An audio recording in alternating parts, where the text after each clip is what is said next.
Hey, welcome to Learn Haitian Creole with Faye. Today I am going to teach you how to ask questions in Haitian Creole.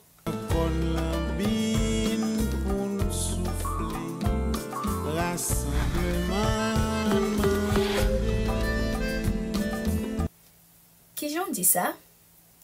Qui j'en ou dit ça? Qui j'en ou dit ça?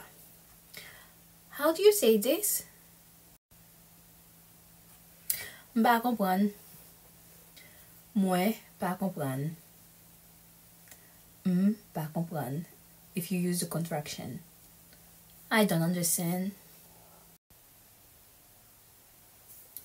Ki jan ou ekril?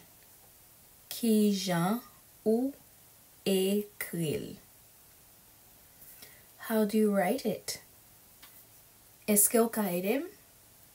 Eske ou ka edim? Can you help me? Ki sa e? Ki sa ye? What is this? Ou pale trop vite?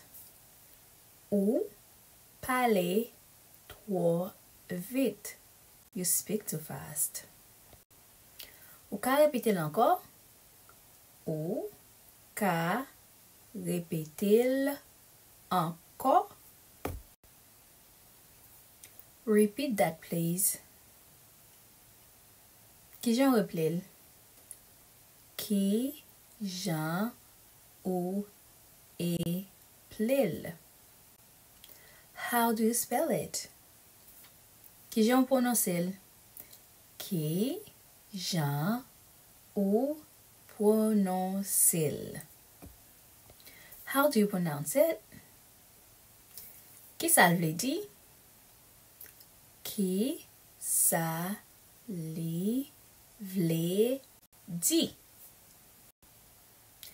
What does it mean? Met mande ou yon kesyon. Mwen met mande ou yon kesyon. Can I ask you a question? Merci. Merci. Thank you. Ah, pas un problème. Pas gen problème. It's nothing. This is it for today. If you have any question, just leave it in the comment below. Until next time. Goodbye.